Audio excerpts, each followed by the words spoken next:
Welcome to Scrolling to Death. Today, I'm incredibly grateful to be joined by the president of Let Grow and author of Free Range Kids, among many other accolades, Lenore Skenazy. Hi, Lenore. I'm trying to think of my other accolades. Hi.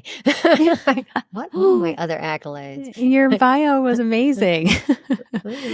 Well, briefly, so at Let Grow, you are working to make it easy, normal, and legal, which is interesting, to give kids back some old-fashioned independence.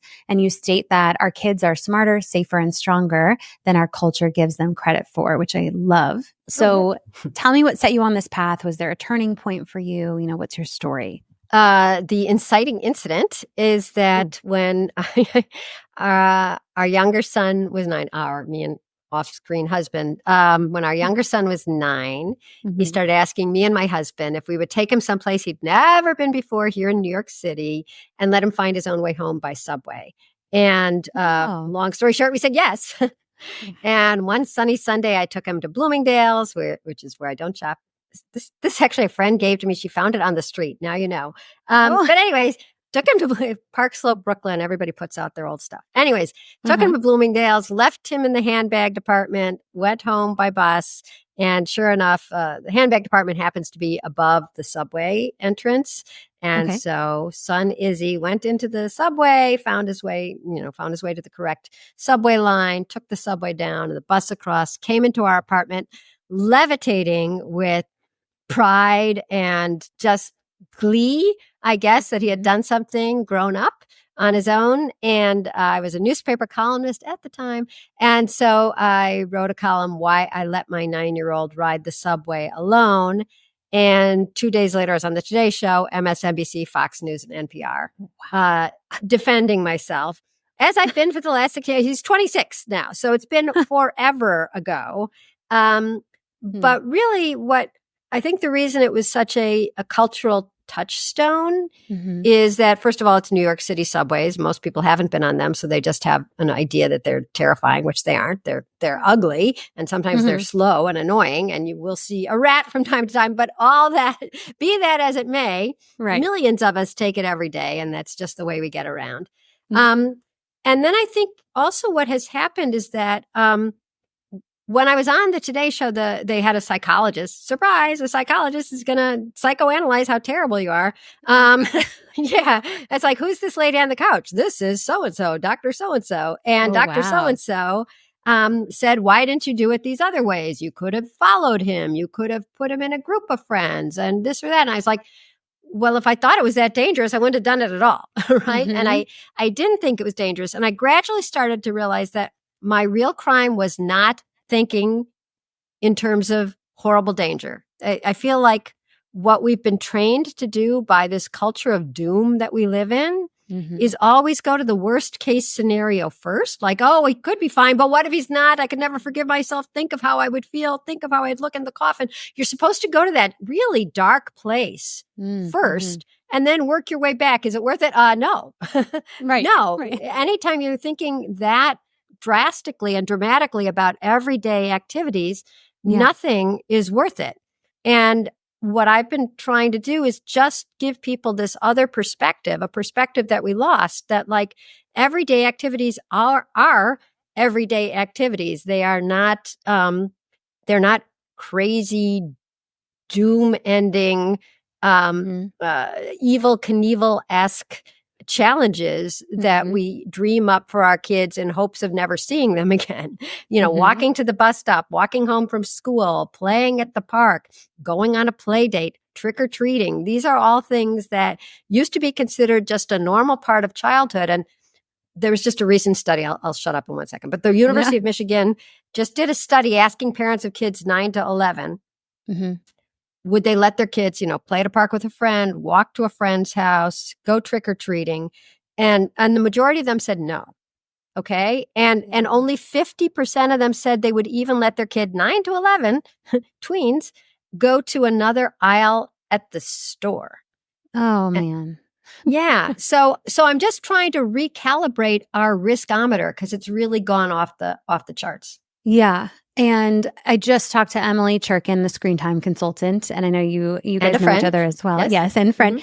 So she talks about what is scary versus dangerous. So something that That's makes us great. and you should talk to her more about that. Yeah, that's really cool. I'm writing down that phrase. Yeah, reframing is the thing that you're worried about. Is it just scary because you saw a video on TikTok of some kid getting abducted or something, or you watched a nighttime special on it? Or is it actually dangerous? Are the odds of it happening high enough for you to feel like it's a danger to your child? And often none of these things, walking to school, letting your kid, what I do when we're at Target, they have a Starbucks in the front of the store. And I Yes, say to my 8-year-old, go get yourself a water. And it's far. Targets are huge. And she goes all the way across the store and I can't see her and she can't see me for several minutes. And the first time I did it, I was a little worried. And then now, and she's so proud of herself, Lenore, when she comes back with that water. It's so simple. And we're in the same store and there's adults all around. Not to mention cameras and security guards, right? And the KGB. Yeah. Yeah. And so kids, parents are keeping our kids inside more than ever. We're protecting them. Kids are spending more time alone more than ever before. And we're often physically tracking them through devices starting at early ages. And, what are parents so worried about? And are our fears realistic? What are parents so worried about? In terms of like just mentioning for several minutes, your child can't see you. Well, how about when you were a kid? How many minutes were you apart from your parents? We walked to school. We walked to school like a half a mile or more, maybe. So we were away from our parents without them digitally connected to us for most of the day. Right. Right. Yeah. So and I'm alive. You're alive. And also your parents, I mean, the luxury that was afforded your parents that we don't have today as parents is that was the social norm. And because it was the norm, nobody said, what? You're letting Nikki walk to school? What if something horrible happens? How will you feel? And there was no way to track you, right?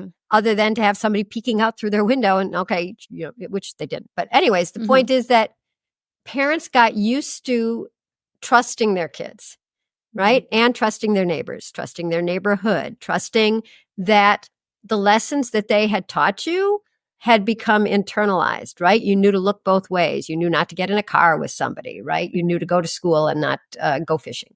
And so, although going fishing has its own merits, but without those opportunities, it's really hard for parents to trust because trust is a muscle, right? And they don't have a chance to say goodbye. I'll see you in 7 hours, right? They see you go around the corner and instead of not seeing you again, they are tracking you. And so, or tracking their kids. And so that does a bunch of things to the parent. It just prevents them from learning really how trustworthy their child is. It prevents them from trusting something other than themselves. They're only trusting themselves to be watching over the kid, not the neighbors, not a higher power. And then the idea that watching them is what keeps them safe, as opposed to instilling in them the lessons that a parent has always taught a kid, how to be, sort of aware and learn a little street smarts and also be kind, be responsible.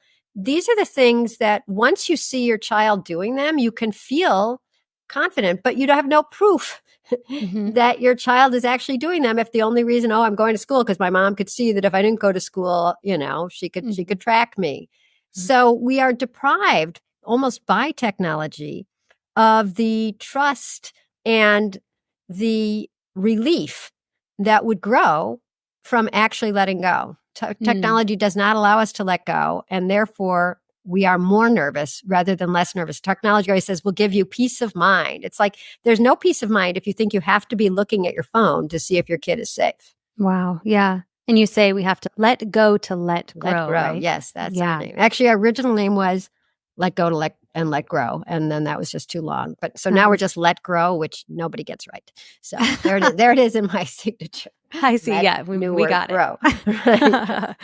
So you mentioned that does a lot of things to parents. And what does that do to kids to be constantly kind of tracking them? Well, it's not just the constant tracking. Tracking is pretty recent, but children's independence independence of activity and just ability to be out in the world Mm-hmm. has been going down for decades. I'd say it's been going down now for 2 generations. And Peter Gray, who is one of the co-founders of Let Grow, as is Jonathan Haidt, Peter Gray had a study that was published last year in the Journal of Pediatrics, and it had a really long, jargony title, but basically the point was, as children's independence and free play have been going down, replaced by adult-run activities and constant adult supervision, as that has been going down over the decades, and I'm talking about long before COVID and long before phones, it was already going down. Okay. Their anxiety and depression have been going up. And it's not just correlation, it's causation. And the way Peter describes it, Peter's a psychology professor at Boston College. He wrote one of those giant psychology textbooks that's used in colleges, including Harvard. But he also wrote a book called Free to Learn. In psychology, there's a term about called the locus of control. And when you have an internal locus of control, when you feel like who's in control? Me. I can make things happen. If bad things happen, I can rally. If I'm scared, I can stand up straighter. If I'm bored, I can find something to do. If I need help, I have internal resources. So it's an internal locus of control. Means that you're feeling pretty good. But if you have an external locus of control, it means someone else is in control of you. And of course, the biggest example, the most salient example is prisoners, right? They don't get to decide what they do, where they go, what they eat, anything, right? Yeah. But we've been creating a much more external locus of control when it comes to kids because, we drive the kids to school and then they're in school and they're watched there and recess is very short and also, sort of adult run. And then they leave school and the wealthy kids get in the Land Rover and go off to, travel lacrosse or right, polo. Yeah. and yet the poor kids don't get to go romping on their own either. They go into an after school program that's state funded and they have to sit in a chair for another 90 minutes because it's homework help. And the idea of trusting kids to figure out something fun to do on their own, to get home on their own, to just be curious and active and internally motivated is absent. The idea is that they always need an adult with them to teach them, to help them, to intervene. And the ironic thing is that all this intervention is sort of like, child development interruptus. It's like I was going to argue with my friend about whose toy it was, but no, somebody has come and said, you get to play with it for the first 2 minutes. And then she's going second. So she gets 3.5 minutes. And then you two. And the adult who's watching is an adult. They've come up with all these solutions. They've had 30 or 40 years on earth to become better at, deciding who gets the shovel. But the point is that until very recently, kids had the shovel and they didn't have an adult with them all the time. And so they did figure out it's my turn. No, it's my turn. Okay. Or I'm not going to play with you. You hog the shovel all the time. Well, now nobody's playing with me. I better go, start, giving the shovel to the other kids. So in our distrust of human development and our distrust that kids can figure anything out on their own, we are figuring things out for them, which guess what? Means that they don't figure things out on their own. And that becomes this external locus of control. And an external locus of control is very correlated with feelings of depression, anxiety, and victimhood. How does this play out since this has been going on for a decade or two? Are we raising, is there now a generation of just codependent people? Like, what does this look like in adulthood? I only know what I hear. And what I've heard is that the rates of anxiety and depression among young adults is pretty high too. And, you never know if everybody always complains or if it's true, but it does sound like employers are complaining that young workers expect to be told exactly what to do because they're very afraid of messing up. And they're very afraid of trying things out because they haven't had a chance. If you're in a travel soccer league, you don't get to say, let's kick it backwards this time, or let's turn the goalposts upside down, or let's play with 2 balls. It's always been with an adult there saying, try this, that didn't work. Today we got a lot on the line. How about when nothing is on the line? They've never had a chance when nothing is on the line and no adult is telling them how to do something or what to do. And so it's not a real surprise that when you get into the office, you expect more of the same. There was always somebody telling you this is going to be on the test, study pages 32 through 37. And, you're going to have 42 minutes to take the test. Mm-hmm. Where do you get the creativity? Where do you get the moxie? Where do you get the confidence to try something new? Heck, this might not work, but let me try.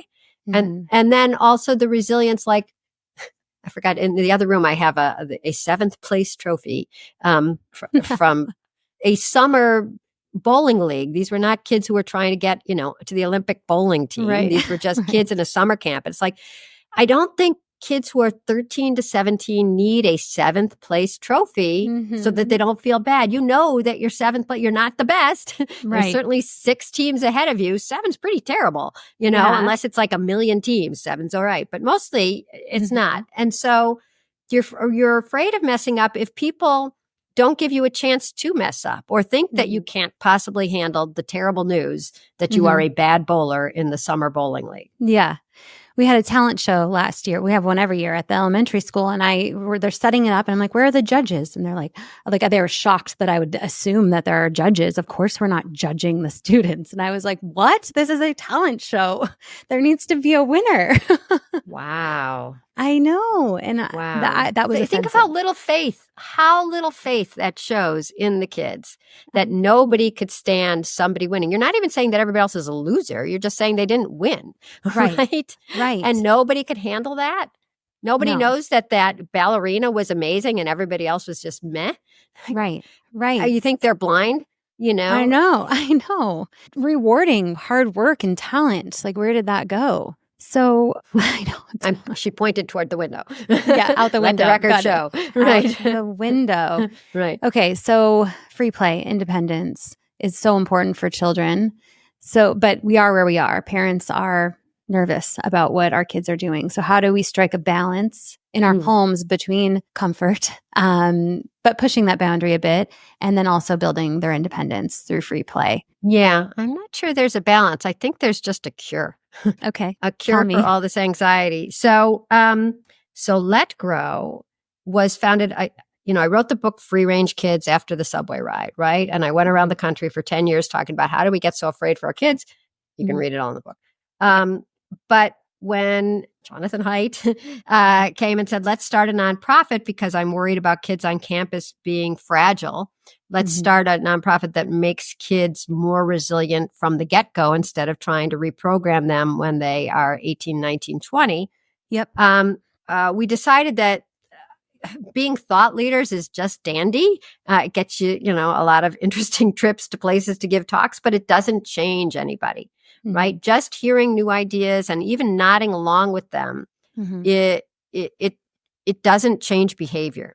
The only thing that changes behavior is actually behavior change. Because if you keep thinking like, oh, I'd love my kid to walk outside, but what if something terrible happens? You get back to that dark place again and you don't have it happen.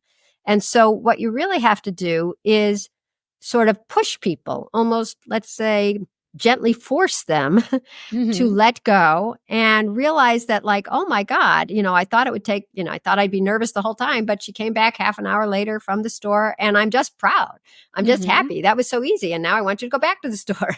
So you have to have the experience of letting go to realize how easy it is to let go. But you can't have that experience if you're never going to let go because you're too scared. So you actually have to put the cart before the horse. You have to push parents to let go before they're ready so that they get this psychological hit of joy and pride when their kid does something independently that then allows them to let go the second time. So how do you make that first time happen before parents are ready?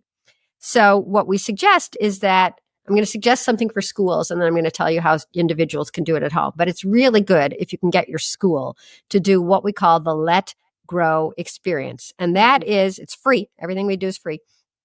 It's a homework assignment that teachers give their students that says, go home and do something new on your own with your parents' permission, but without your parents. And we have a big list of ideas there. You don't need a list. You can figure it out. You can climb a tree, go to the store, wash the car, walk the dog, whatever it is. If you're in a very dangerous neighborhood, you can make pancakes for breakfast and stay in your house. Whatever it is, there's something new, touching the getting the cookies out of the oven without your mom doing it for you. All these things are big deals the first time you do it. And it's a big deal for the parent to let you and to not be there the whole time. And so when all these kids go home and do new things on their own, all the parents are getting this same experience at pretty much the same time. What did you do? Oh, my kid got ice cream. Oh, well, maybe my kid will go with your kid next time. What did yours do? Oh, mine got me the toilet paper from the store. It's very simple, but it's fantastic. And not only is the parent feeling this new excitement that there's this new, it's sort of like watching your kid go from crawling to walking. It's like, oh my God,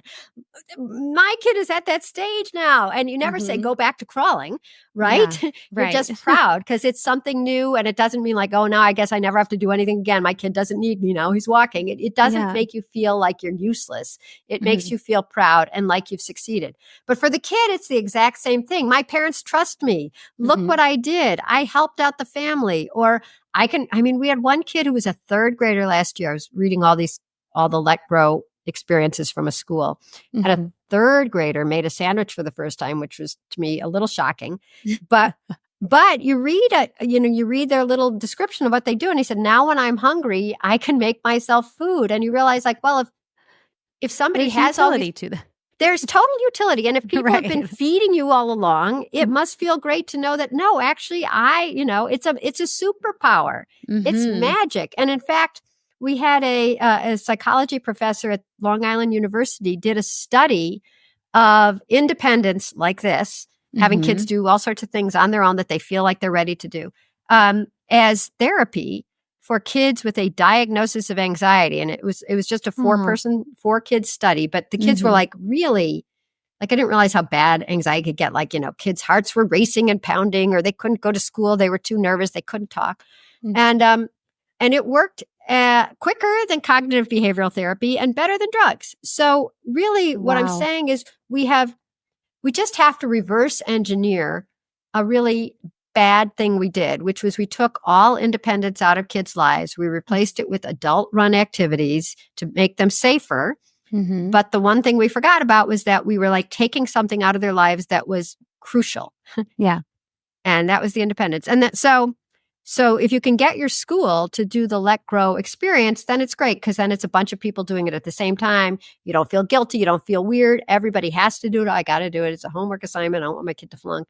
So do that. And then we also suggest that schools start Let Grow play clubs, which is just keep the school open for kids to play. Mixed ages, no devices, nobody's organizing a league or a team, nobody's solving the arguments. There's an adult there in the corner, crouching with an EpiPen, scrolling through their Facebook feed, and the kids are just playing. And there's balls and there's cardboard boxes, and they will figure out what to do. And in doing so, they learn how to be creative and how to get buy-in for their ideas and how to solve an argument and all these things that we also took out of kids' lives when we made all activities adult run.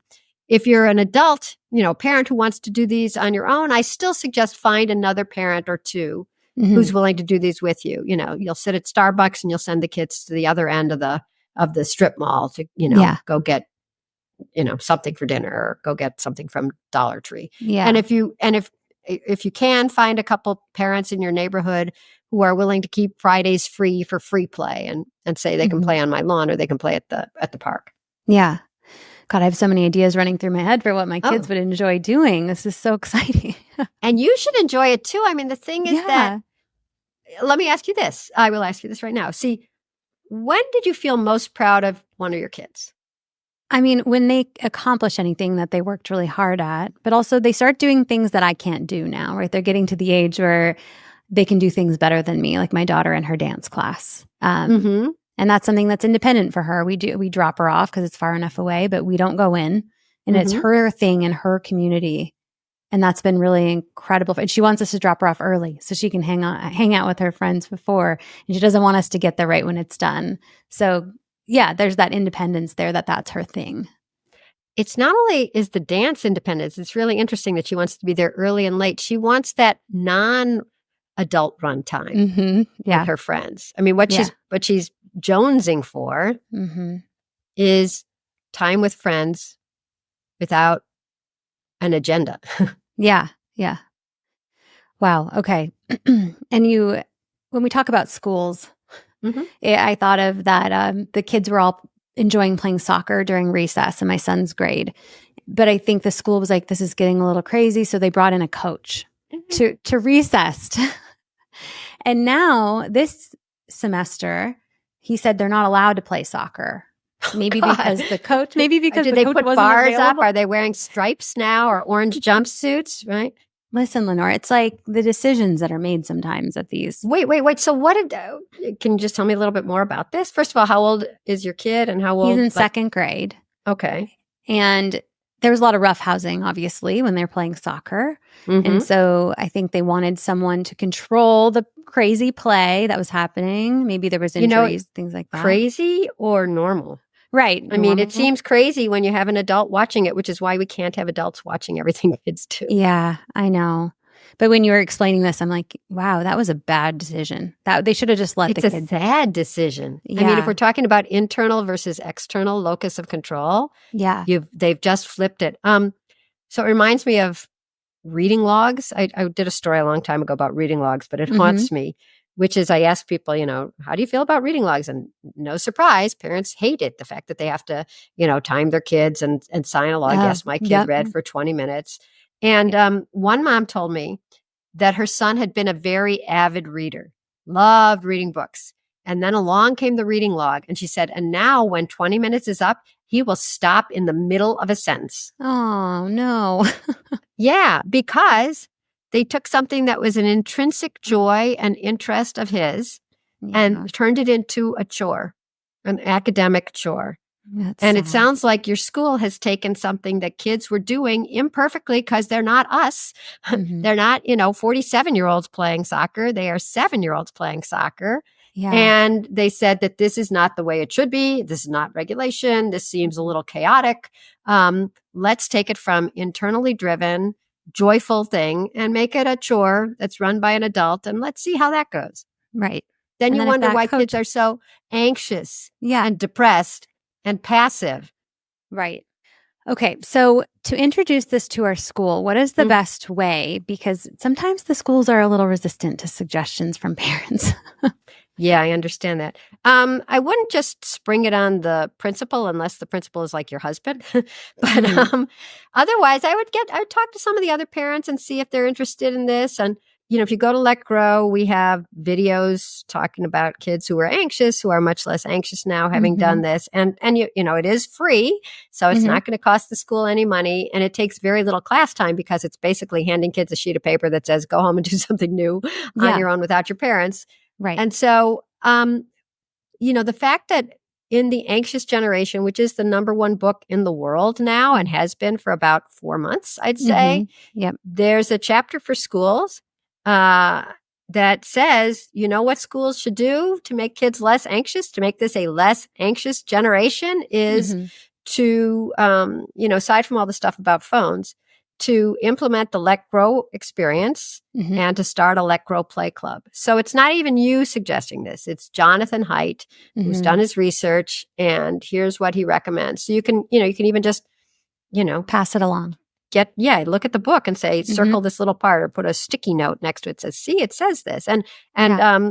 So there's Let Grow, our site, which you can go to and look at. And also if you go to After Babel, which is Jonathan Haidt's site, and you look up Free Play or Let Grow, there's a couple of pieces there. And I just heard John speak in 2 different places, John Haidt. He was speaking in Virginia because it looks like a lot or possibly all the Virginia schools are going to be doing this soon. So he was explaining the Let Grow experience to the first lady there. And then I just saw him again at a lecture here in New York City with Dr. Becky. And they were both saying, kids need this. And so it's out there. It's not this radical idea. It's not it's not crazy. It's just reverse engineering. It's like we took all the whole wheat out of bread, and then we gradually realized, this white stuff is not quite, Right. it doesn't give you enough nutrition. Yeah. And so we put back the whole wheat. And that's what we just took: free play and any unsupervised time out of kids' lives. Mm-hmm. And Let Grow is just trying to put those back in. It's about as basic as that. Okay, that's incredible. And so I'll include all those resources, After Babel and Let Grow Experience, on your website to parents. Then I want to cover briefly, though, before we close out, when it comes to integrating these type of experiences at home, what's your opinion on how the devices play into it? Because a lot of parents may think, I'm going to let them go to the store, but I'm going to put a watch on them so I can track them and they can call me if they need me. So just what's your opinion on including technology in these experiences? Well, I think if your kids can call you and you can track them, I think it changes things in that you're not really letting go. You're staying connected electronically.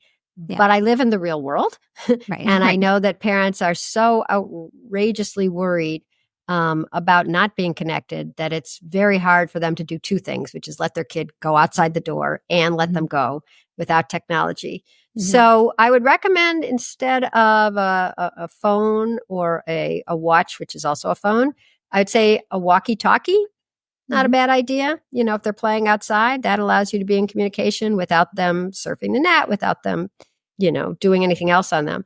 Yeah. Or what was my other idea? A flip phone. Yeah, not my idea. Everybody's idea. Yeah. So that if they desperately need to call you. But I would also encourage them not to call you. And I would encourage you to say, I trust you. You're going to figure this out.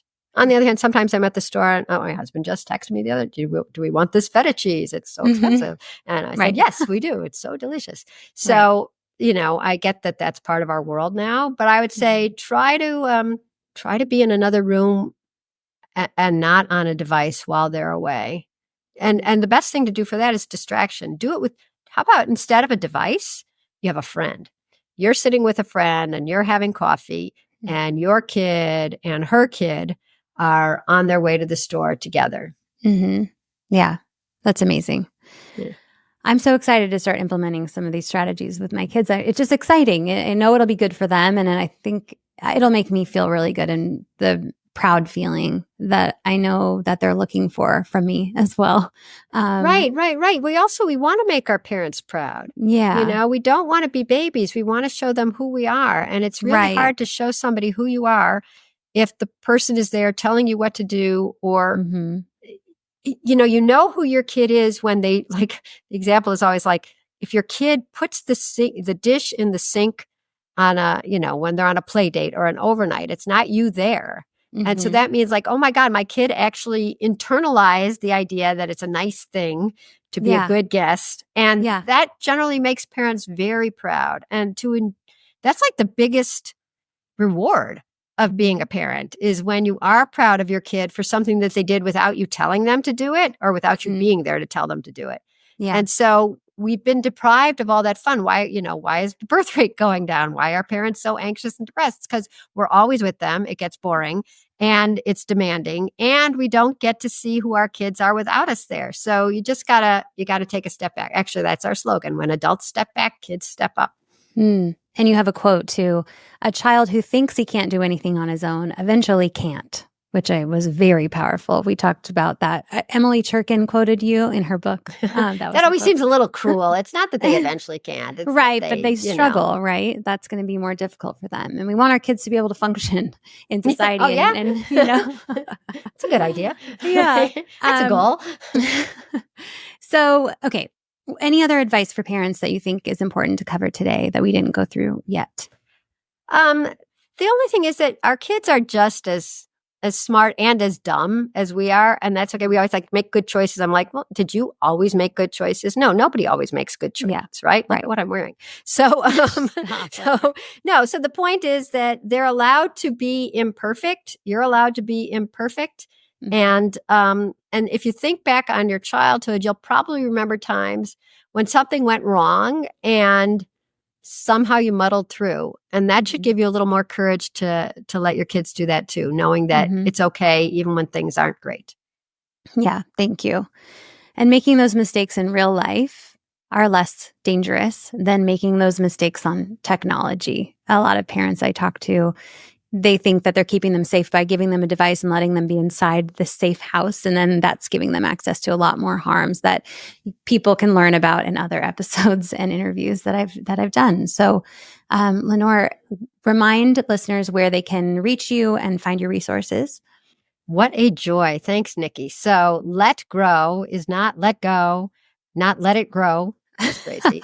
Not let's go, which were those guides to Europe. It's let, L-E-T, new word, grow, G-R-O-W. So look us up at letgrow.org. Mm-hmm. Click on parents. If you're a parent, you click on schools. If you're a school, you can click on schools. If you're a parent who wants to bring things to your school. And you can write to us, just info@letgrow.org, and we will respond. Amazing. Lenore, thank you for all of this work. It's so important. And I love hearing that these experiences can really be an antidote to the anxiety that all kids are struggling with. And that is all outlined in Jonathan Haidt's book, which I also recommend and will include in the episode notes. So, Lenore, thank you again for having this conversation, and I hope to stay in touch. Oh, I want to hear your stories, Nikki. So for sure. Yes, I'll share. Good. Thanks, Lenore.